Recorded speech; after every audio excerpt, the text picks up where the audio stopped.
Hello everyone, welcome to the Pro Tour Hall of Fame announcement for 2016. Rich Hagan joined here at the news desk by the Pro Tour historian, Mr. Brian David Marshall. BDM, I know that pretty much nothing in the world of Magic brings out more of a sense of history and excitement and honor and duty than this sort of next 10 minutes where we talk about the new class. Yeah, absolutely. People ask me about the Pro Tour historian title a lot. Really, it refers to curating the Pro Tour Hall of Fame, and this is what we keep our eye on all year long, and I can't wait to do. So let's talk a little bit about what it takes to get onto the ballot for the Hall of Fame and just walk people through how these players who we're going to be talking about today got to be nominated in the first place. Okay, so let's take a look. You begin by you must have 150 lifetime pro points, professional points. We just shortened them to pro points coming into the end of April. Now, you get 3 points for playing in a Pro Tour.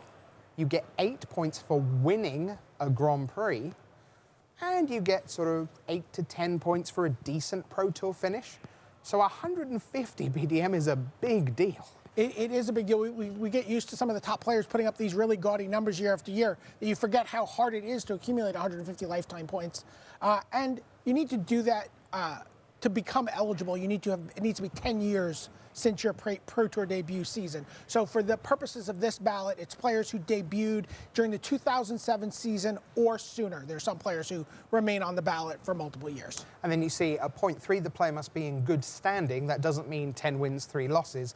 That means not suspended or under investigation. So in good order, the books are in decent shape there. All right, so there are 5 reasons that you might vote for someone to be in the Magic the Gathering Pro Tour Hall of Fame.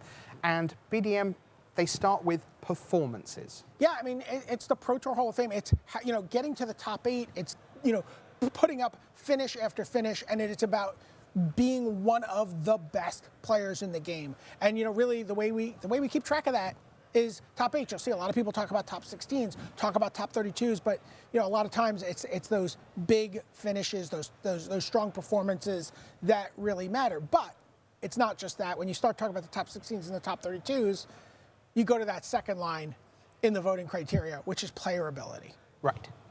Player ability is a more all of these categories are somewhat subjective to the different voters, but performance, ability, integrity is something that matters to people. Right. Now, integrity, that is not about how they fill in their tax return back at home. That is, do they play the game in the right way? Very straightforwardly. So, if you've been suspended, that's kind of a big deal. Certainly a big deal for me when I cast my ballots. Right. And I think for most people, I think that's increasingly vocal. Maybe 5 years ago, there was a point where people would be prepared to overlook a single suspension and go, well, maybe it isn't as bad as it looks. But I don't think that's true anymore. And the overwhelming majority sort of say, you know what? You were kicked out of the game for a time. We don't want you back in the hall. So that's integrity. Now, sportsmanship is something different. That's not about cheating or not. Sportsmanship, I think a good example is Luis Scott Vargas. Like, if you were going to lose a game of Magic, who would you rather lose to than Luis Scott Vargas? You're going to have a fun and a friendly time, and you're going to learn a lot whilst getting utterly destroyed. Do you make the game a better game to play? Right. By the way you behave, the way you act? And again, people can weigh these things differently. Obviously, you're not going to put sportsmanship up as high as you're going to put performance or ability, but it certainly factors into the equation. Yeah, it's like, oh, he has 6 Pro Tour top 8s, but he doesn't smile very much, so I won't vote for him. That isn't how it works. But the last one, this is the one, in a way, I find most interesting and also the most awesome, because it does allow for people who have gone down different paths within the game to still be in the hall and have their contributions to the game in general noted. So what does that mean? What kind of things are we looking at there? If you look at someone like Willie Adel, when people talked about voting for Willie Adel in last year's Hall of Fame class, a lot of the discussion was based around Willie's contributions to the South American Magic scene, not just the Brazilian Magic scene, but the entire South American Magic scene, getting players to the Pro Tour, helping people sort of get that, giving them a helping hand up, helping them have a place to play test, helping them work out travel arrangements to go to the events, and really making South America a better place for aspiring Pro Tour players. Okay, and one last bit of housekeeping. You must be on at least 40% of the ballots to make it into the hall. Brian David Marshall, it's just about time. How many additions do we have to the Magic the Gathering Pro Tour Hall of Fame in 2016? 2. There are 2 members of this ballot going into the Hall of Fame this year. Very excited to introduce them. Okay, who is the first new member of the Hall of Fame? It is the 2007 Rookie of the Year. He was not done winning titles after that. It is Yuya Watanabe from Japan. Congratulations to Yuya Watanabe. 484 lifetime pro points, 3 Pro Tour top 8s, 24 Grand Prix top 8s, 2 World Championship top 4s. He debuted in 2007 in Yokohama. That's not even the first Pro Tour that season. Right. And then just look at the titles.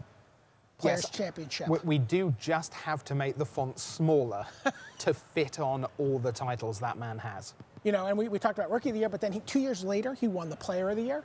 2 years after that, he won Player of the Year.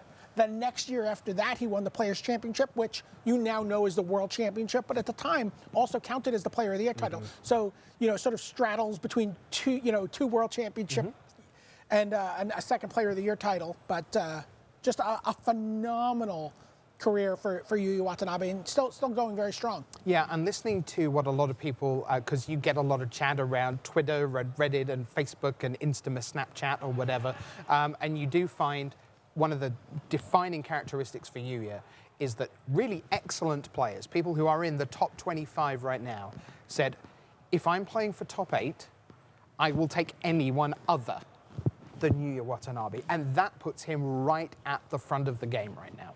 Yeah, absolutely. Went 4-4 in his Pro Tour debut at Pro Tour Yokohama, but you know, managed to pick up the pace a little bit Just after a little that. bit. Yeah, won the Rookie of the Year. I can tell you he's 3-0 today, so it's all going very nicely for you Still playing at the top of the game. Very excited to be going into the Hall of Fame, and was very gracious and appreciative of all the Japanese Magic fans that have supported him throughout his career when I talked to him. Yeah, we'll hear, of course, from Yuya Watanabe about his induction into the Hall of Fame. But we said that there were 2, that is only 1. So, Brian David Marshall, who is the second addition to the Pro Tour Hall of Fame? It is a player who also debuted in 2007.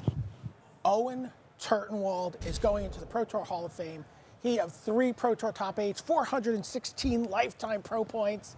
He's got that 1 World Championship top 4. He Pro Tour debuted in Valencia, which you may remember as being a very tumultuous Pro Tour in terms of getting sodden. It's a little soggy, a little bit of a slog. You know, he did very well at that Pro Tour, actually. He finished in the top 32 on his Pro Tour debut. So, you know, he's been successful coming right out of the gate.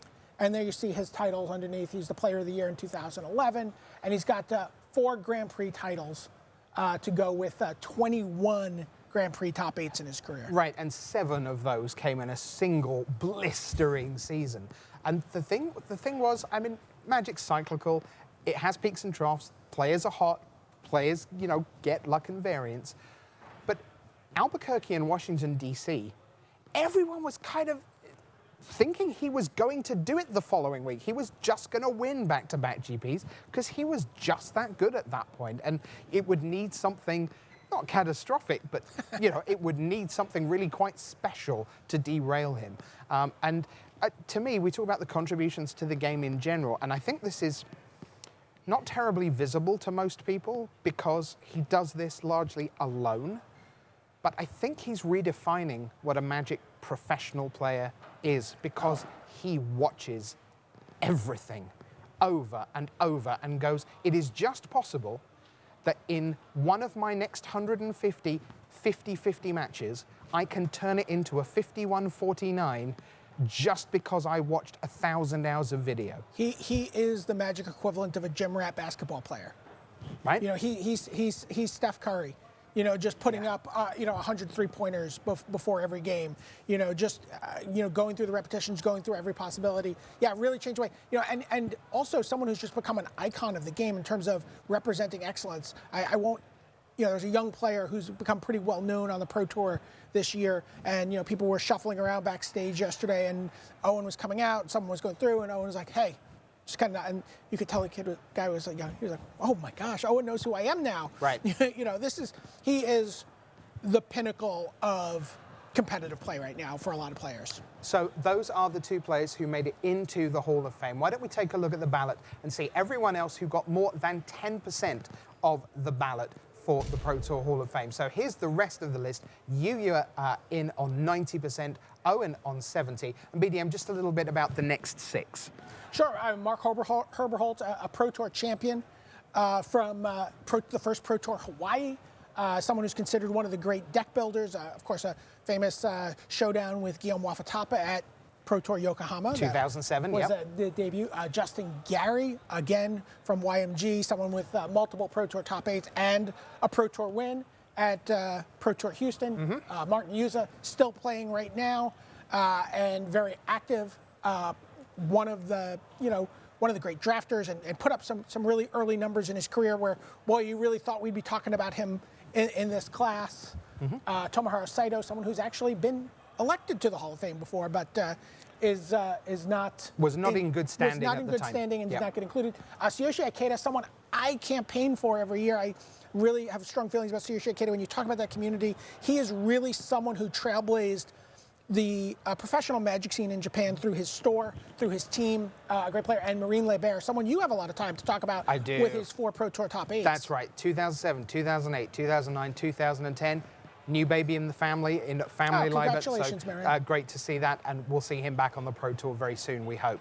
So let's take one more look at the class for the Pro Tour Hall of Fame in 2016. It is Yuya Watanabe and Owen Turton. Congratulations to both of them. And BDM, when can we see the induction ceremony for this? Right, so they're not technically Hall of Famers yet. They're Hall of Famer-elects. The Hall of Fame induction ceremony will take place prior to Pro Tour Kaladesh in Hawaii, October 14th through 16th. It'll take place on October 13th, actually. Right, so that'll be pretty exciting stuff, a great way to kick off our Pro Tour Kaladesh coverage. But for now, that is the story of the Magic the Gathering Pro Tour Hall of Fame for 2016. Yuya Watanabe and Owen Turton.